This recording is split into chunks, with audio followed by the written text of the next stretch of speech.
Hey, how you doing? Oh, hi. All right, yeah, I saw you walking down the beach with your board here. You're not from around here, are you? No. Yeah, I didn't think so. Where'd you get this? I got it in PB at the store. Pacific Beach Surf Drive. How much did it cost you? $462 with wax. All right, pretty good deal. All right, you were gonna go out here though? Yeah, I've seen how they kick out on the waves. Yeah, it is a fun sport. Have you ever been surfing before? No. Yeah, I didn't think so. Well, they got surfing college or something? I don't, you know. No, but there is a lot of things you need to know. Surfing can be a very dangerous sport, you know. Especially where you were going out. I mean, this is a reef break. This is the last Well, I thought with all these guys out here that it could be more organized, and the guys, you know, just spot watch them and do what they do, and it looks so fun. Right, you're right. But actually, for a beginner like you want to go to a spot where there hardly is any people, because you're probably going to be losing your board and be bumping into people, and you got to look out for them. And you just want to get on a small, little, tiny wave, what's called soup. That's just the white water. You want to get in the white water and then get up on your feet. Well, it's hard to understand what you're saying, sir. I came to the beach and I want to go surfing. And if you could help me, it's one thing to talk, but I just don't see how that's going to help. Right. You know, what's your name anyway? My name's Barney. Barney? All right, man, that's cool. Yeah, I never met anybody actually named Barney.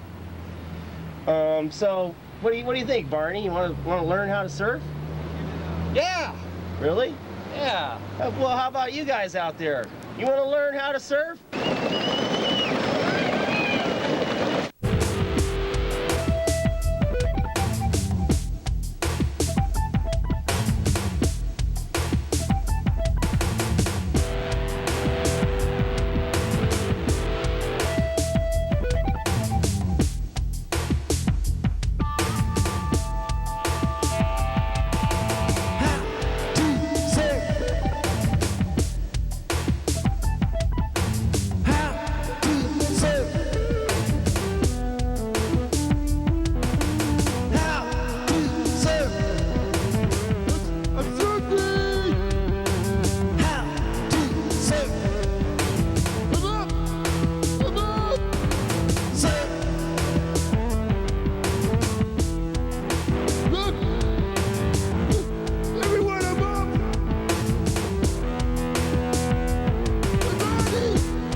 But before we just jump in the water and rip up the waves, we thought it would be a good idea to learn a little bit about the history of surfing. So we took a trip up to the California Surfing Museum for a history lesson. Welcome to the California Surf Museum.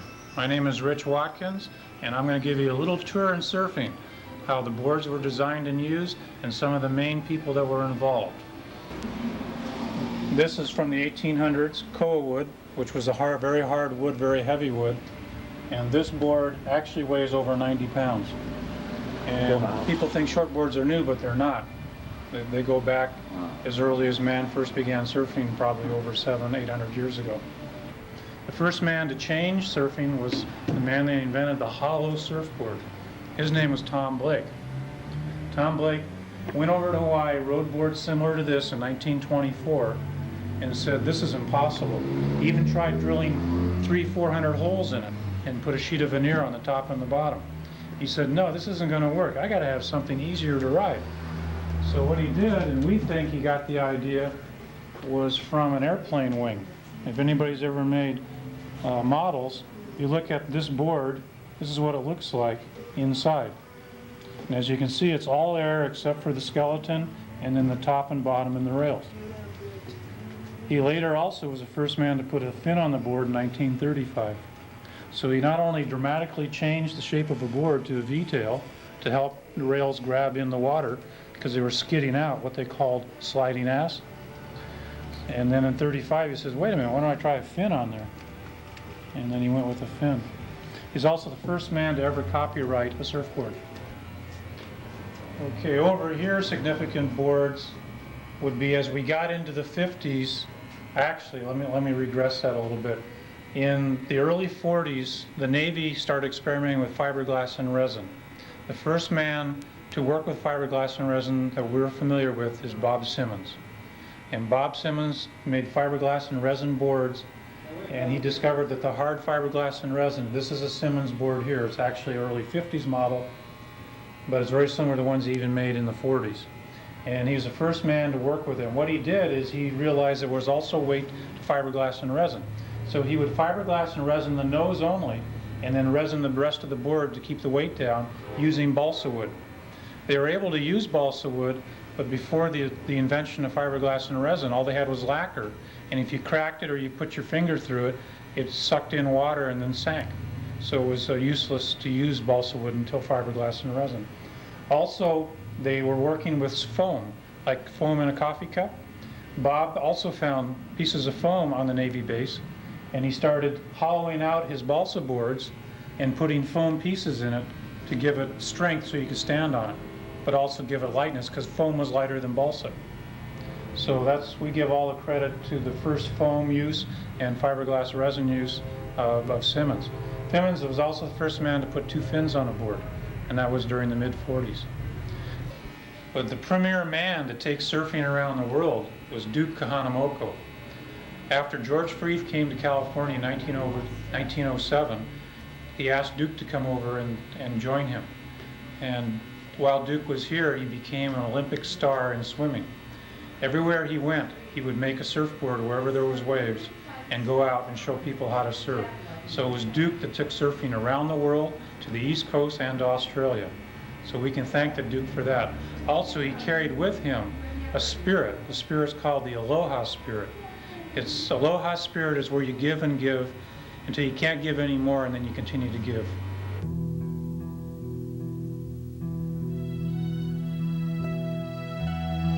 Tradition has always been an important part of the surfing world.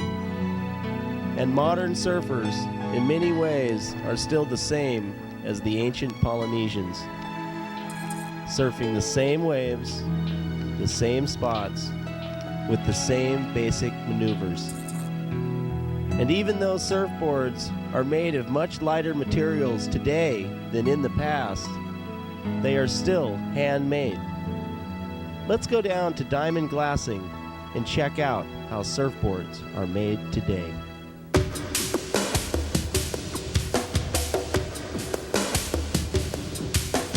Draw the template.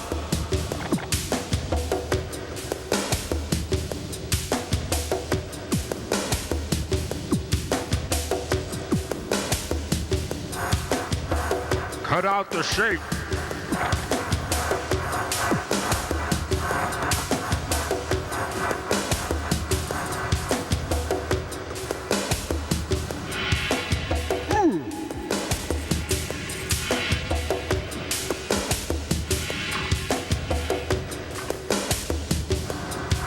Stand down the rails.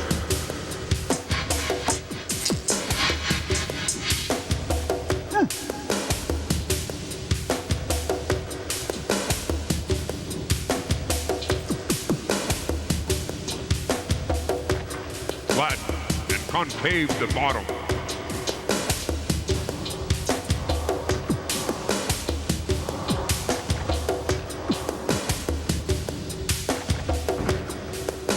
Sharpen the nose.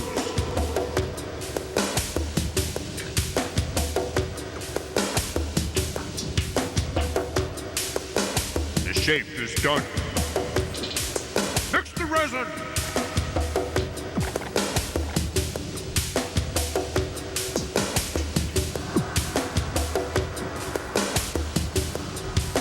Pour the resin. Squeegee resin.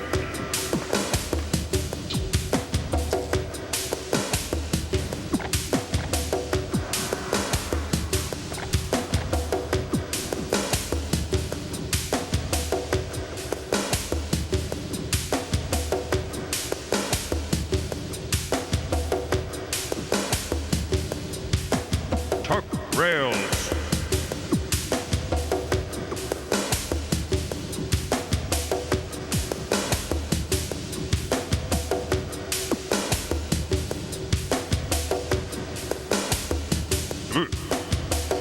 Put on fins.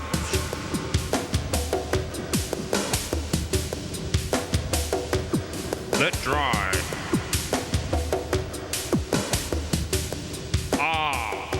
It's ready for the water. But we're not quite ready for the water yet. First, we got to get the right board for a beginner. And there is a lot of other equipment we'll need. So we went to the local surf shop and talked to manager Mike. How you doing? I'm Mike. I'm the manager here at South Coast Windansea.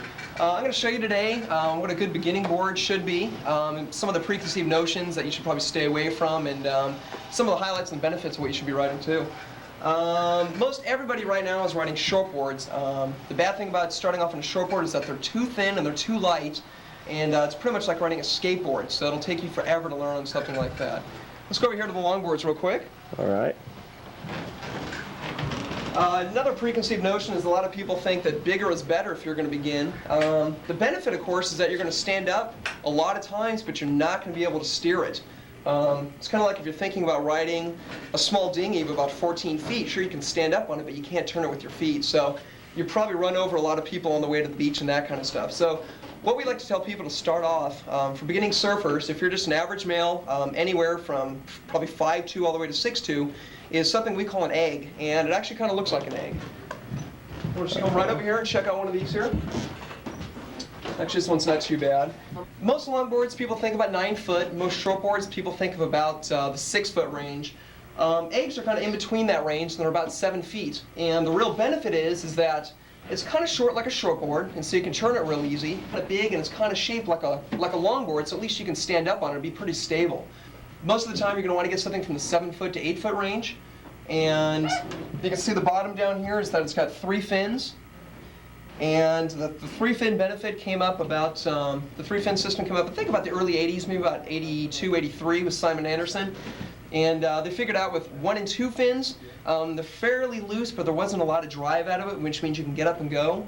And they found out the 4 fins had a lot of speed and a lot of drive, but a little too stiff. So they kind of worked it out and they found out the 3 fins were fairly loose and fairly fast too. So you might want to look at something like a tri-fin so you can kind of grow into that too. If you want to go do it every day, learning on an egg will probably take you a couple months before you feel really comfortable with it. And you know, you can start off on a smaller board too. The only problem is that you might want to get it fairly wide and fairly thick just to make it fairly stable. So that's the egg, and that's probably the board you want to get on. What we can do is we can go on downstairs and we can check out a wetsuit for the conditions that you want to go surf in. How you guys doing? What we're going to do for you now is we're going to show you the suits that are probably best for the conditions you're going to be riding in. Summertime, the water's fairly warm. You're probably going to wear something just to keep the wind off of you. What most people wear is what we call a vest, and of course it looks like a vest. All right, sure. It's fairly simple. It's made out of neoprene, which is a rubber, and it insulates your body heat. It also has a layering of some nylon here to strengthen the neoprene. And basically, like I said too, it'll keep the sun off, it'll keep the wind off of you. If you're going to be in water temperature from about 68 above, it'll keep you fairly warm. And those months are probably going to be June, July, August, and probably September. The next suit I'm going to show you is what we call a spring suit. Let's get a good one here. There we go. And basically the spring suit is something that you wear, of course, in the spring. The real benefit to a spring suit is you can wear it twice a year, in the spring and also in the fall. When the water temperature gets to about, let's say 60 to 68 degrees, you can wear this on fairly nice days. It'll keep your torso warm, of course, where the main organs in your body are, so you don't freeze up your lungs or something. And you'll also notice that it has short legs, also has short arms. And it's pretty much the same neoprene on the front. They also have some nylon in here too, which keep it a little bit warmer. And also keep the strength of the neoprene too on there. All kinds of different stitching and too. Also, you can ask any shop employee at the surf shop you go into and they can tell you the benefits of the stitching. A lot of people have spring suits, but the definite thing you're going to need if you're going to surf any kind of winter time, and that might be from 62 if it's fairly windy, anything below that, 60 degrees and below. Guys surf in New Hampshire and that kind of stuff from 40-degree water, and it's very essential so you don't get hypothermia. This is what we call our full suits because it's full coverage. You have full arms on here, you have full legs all the way down here. And just like the spring suit, your main concern is keeping your torso warm. Of course, with the long arms, you keep a little bit of your legs warm and a little bit of your arms warm. And you can see it goes down just about to the length of your ankles here.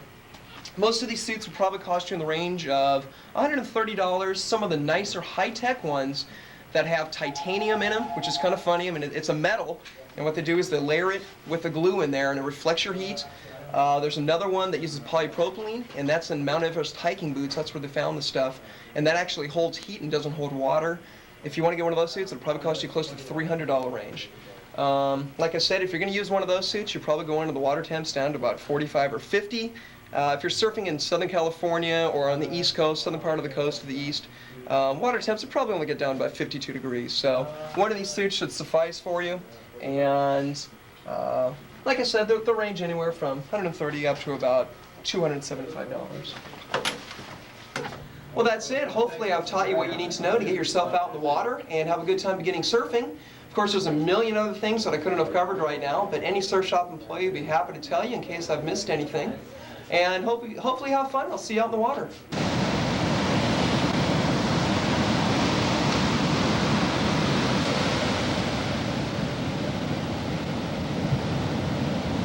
Hello, my name's Carl Becker, and I'm going to be your instructor for this next segment. Let's go.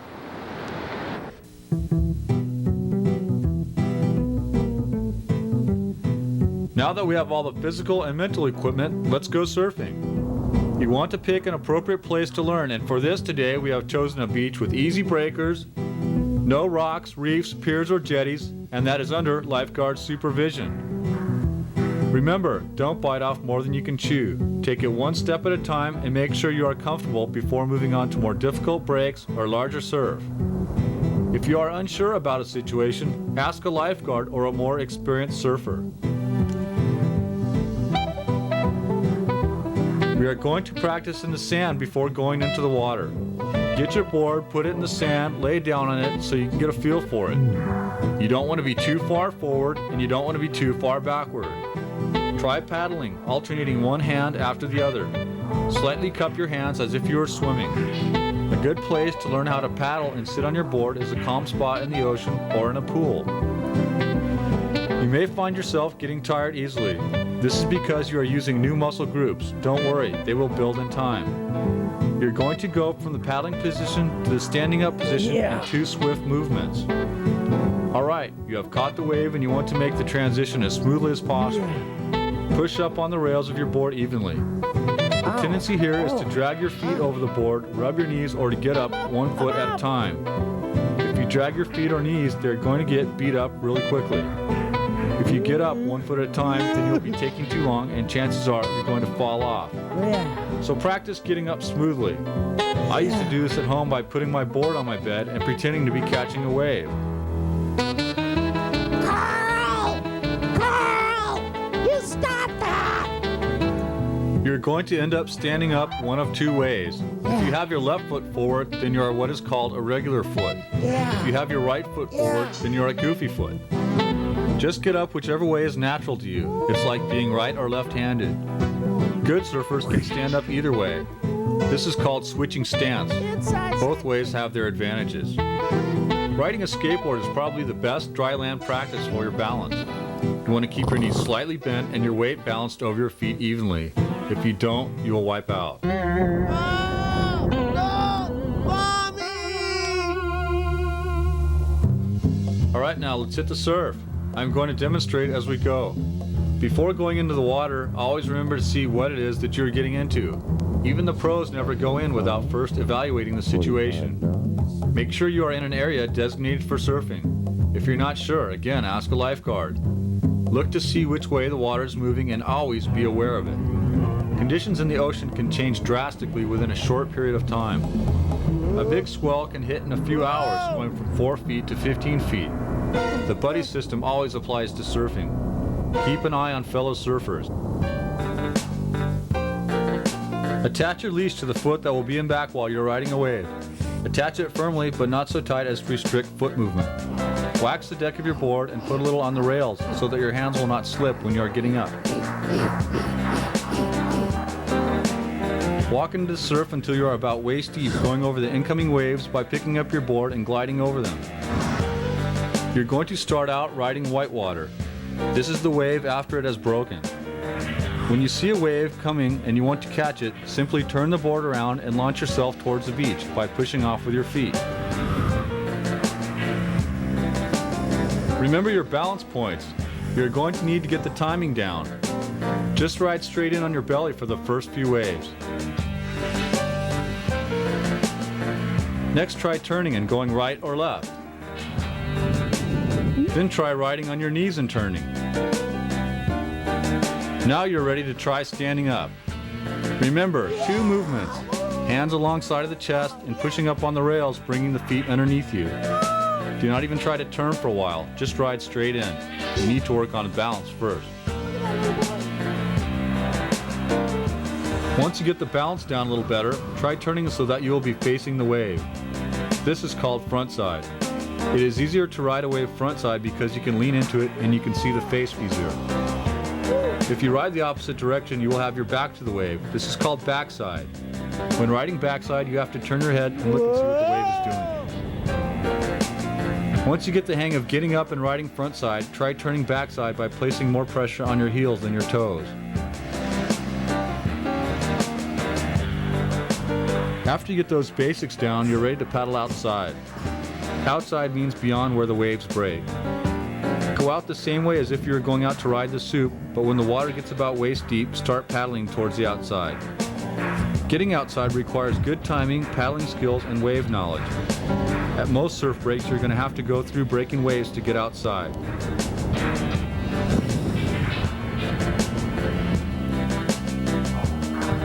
There are several different ways to go through these waves. The first and most functional way is to duck dive.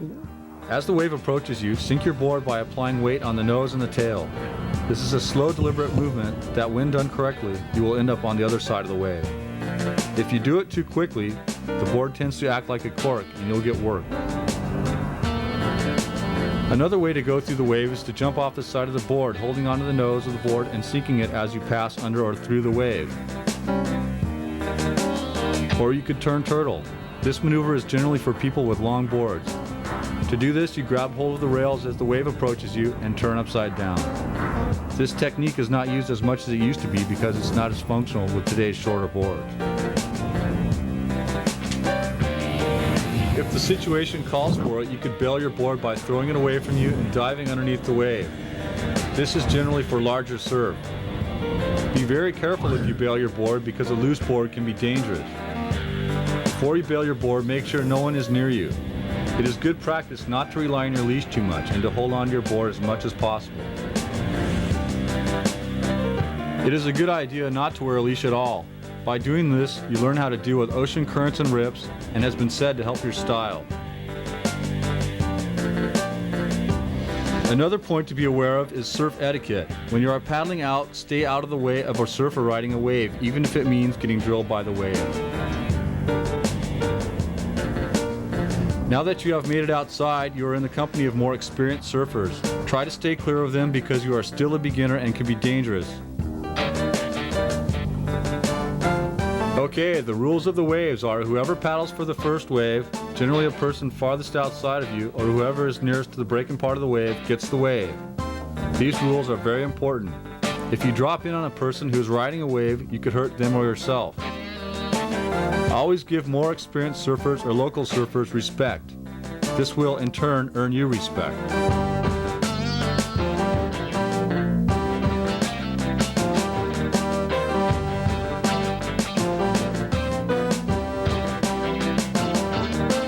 Time to talk about maneuvers. It is time to talk about maneuvers. How's it going out there? My name is Mike Myers, and I'm here to explain a couple of different maneuvers that you might find out there in the water. A lot of the better surfers will be doing all these maneuvers, but you kind of start at the beginning and start laying turns down and trying different things and just work at your own pace. It's a good way to start. The first thing would be taking off on a wave, and that's when you're paddling your brains out, basically, and getting your board to go as fast as the wave so that you can get down into the wave and in front of the wave and to ride it. If you don't get over that first part of the wave to stay in front of it, you're not going to catch the wave. So that's important. You got to drop in fast and hard. Paddle hard, always. The next maneuver you'd want to come into would be probably a bottom turn, whether you're going backside or front side. Keep a lot of speed into it, really push all your weight into it. Keep your shoulders and your hips all pointed to where you want to go. Stay low, stay dynamic. You know, you don't want to be straight-legged doing anything. You never want to be like that. You want to stay down, stay low. Get a good bottom turn, and then put your board up the face. Look for some kind of a lip maneuver, maybe off the lip, which is kind of a straight up, hit the lip kind of a thing, off the bottom, off the top, and down back into the wave. You can do that anywhere, in the bowl, on the whitewater, whatever. A floater is similar to an off the lip, except it's drawn out a little more. You take your board and put it up there on the wave, and you slide across the wave and kind of float back in without really being completely in the wave with your skegs. That's a floater. Another maneuver you might want to go into would be a really hard cutback, because you got a lot of speed off that bottom turn, right? So you go off the top and just lay it down. And keep yourself dynamic, stay low, stay into it, and use your chest to guide you. Use your body to steer your board. After a cutback, you're going to have to be thinking about that whitewash that's behind you, or that tube that's behind you, that you're going to have to turn around again. So you're doing a cutback, but you got to remember that you're going to have to turn back around straight again and get back into the direction the wave's going. Because a cutback usually means you're going back against the grain of the wave. If you're going left, a cutback would be going back to the right. If you're on the right, a cutback would be going back to the left. So you got to end up coming back again to the normal position. A re-entry is pretty much what comes after a floater or an off the lip that's kind of late, and you're up in the lip, and you get to kind of come back into the wave, re-enter the wave. Like, so you left the wave for a second, and then you came back into the wave. So that's a re-entry. There's different kinds of ways to attack a wave. I mean, there's all these turns and floaters and off the lips, but then there's also tube riding. If a wave's really hollow and you have the timing and you know the spot well enough, you can pull right into the right section, and the wave will open up like a barrel, and you can go into it and actually be inside the wave, but trimming your board at the same time. If you get up too high in the tube, you're going to get thrown over on the reef. You know, if you're down too low, the lip will hit you right in the head, and you get squashed on the reef too. So there's a fine medium in there that you got to find, and that's the tube. Another maneuver for tube riding is called a stall. It's where you want to get your weight kind of to the back of the board. You don't want to like jump all the way to the back and jump off the back or anything, but you want to put your weight more on your back foot and kind of let the nose come up a little, and it'll kind of slow you down a little bit, and then drive into the tube. With longboards, you have a tendency to have a little too much speed when you come down off of a really hollow wave, and you have to stall. A lot of times I like to grab the wave with my hands even, and slow myself down, and then get tubed, and then then you're in the right spot, and you can pick up your speed that you need once you're in the tube to come out. Longboarding has a couple of cool maneuvers that aren't normally done on shortboards. Mostly nose riding.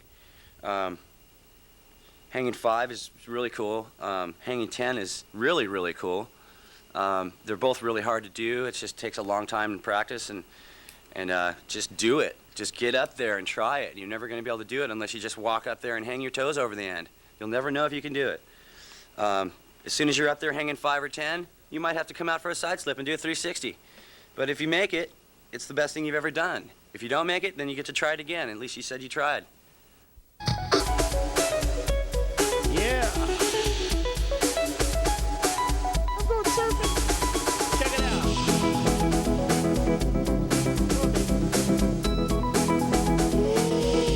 Yeah.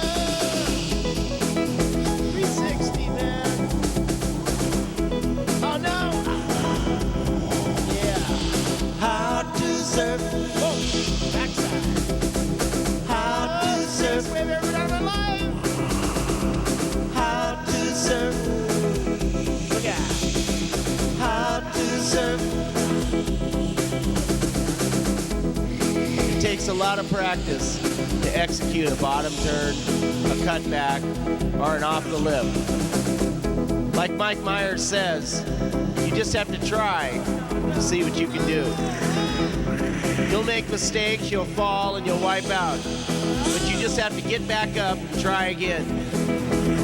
There is no way to be completely prepared for the awkward positions a breaking wave will put you in.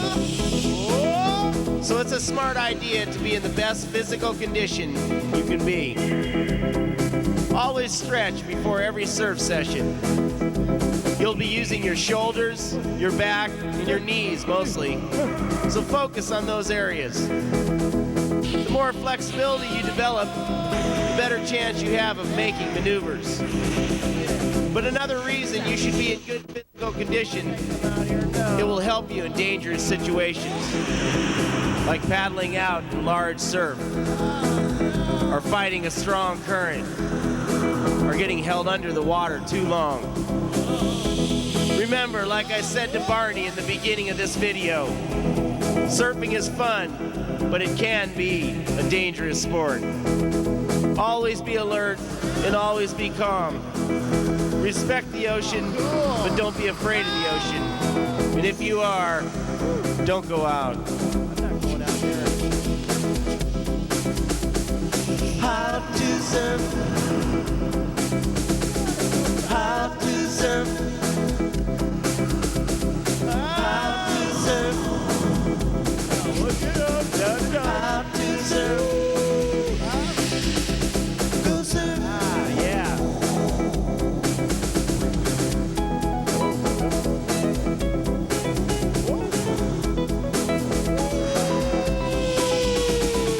Ah, yes.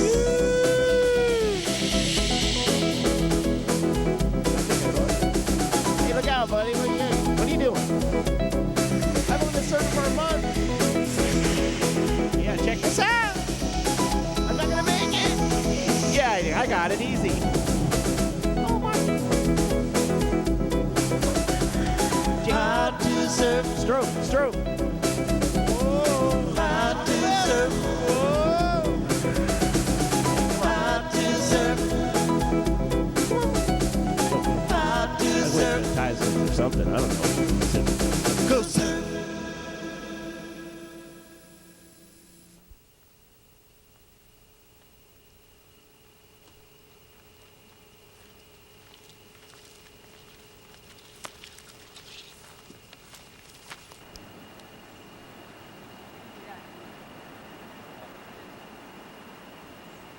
Well, Carl, looks like we're kind of getting towards the end of the movie.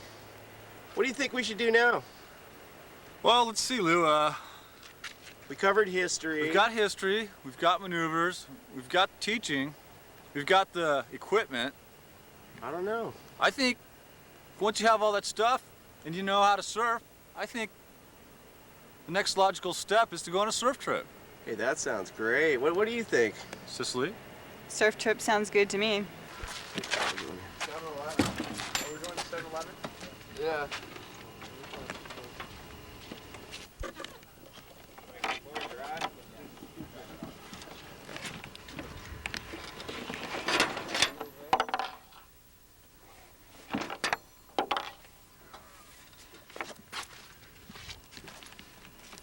don't know, Lou. I'm not kidding you, this is the spot. This is it? I remember I came here when I was 10 years old with the Duke. Duke. You're lucky. Yeah, Lucky go we can get out left, of I here. guess. Doesn't that tree look familiar? I've seen that tree before. I think we need to go that way. Wait a minute, Carl. Ah! This is the spot. Oh, you mean all we have to do is go over this river, hike across a plain, and up sand dunes, and down over a coral reef, and we're there? Well, It's all right. It was better a while ago. Carl, this is the way. Keep coming.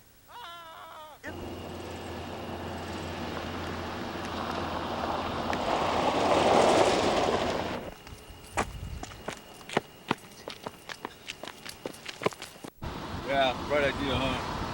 Where's your next spot? 15th Street or something? I think K55 should be good. Go back that way, south. Head back up here at high tide. How was it? It's all right. It was better a while ago. Oh, yeah. You go up the coast, a little farther, huh? Let's go to Oceanside. Really? Yeah. Think it'll be breaking? Bigger than here. Seems like it's a little bit bigger as we go north. Okay. Maybe we'll find something. This is what a surf trip's all about, right here. You gotta look. Yeah.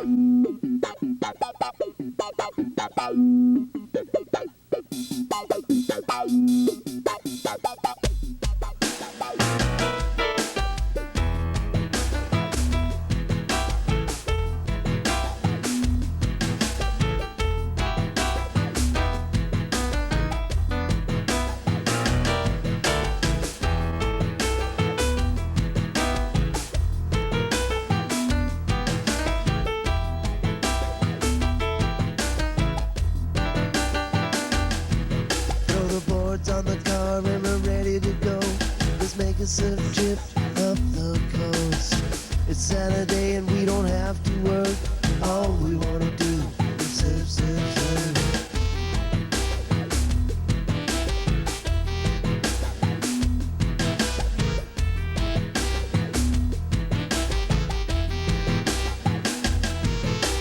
Let's go up to Huntington Pier.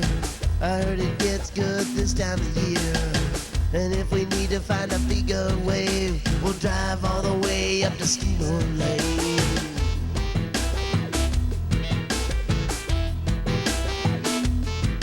Drive on.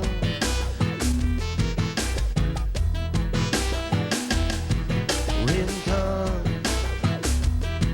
Santa Cruz, Duran, Malibu.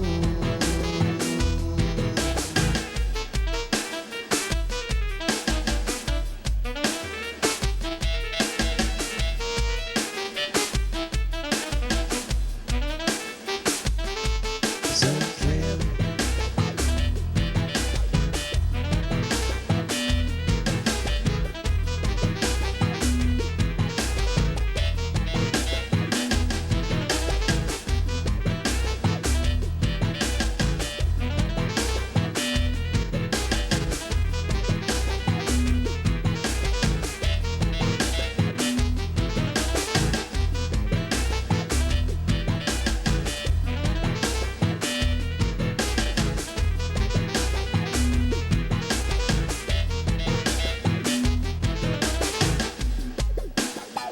Well, this is the end of the video. We hope you had fun watching it. We had fun making it. But the reason we made it is because we know how great the sport of surfing is. And we know that if you watch this video and get in the water and practice, that someday you'll know.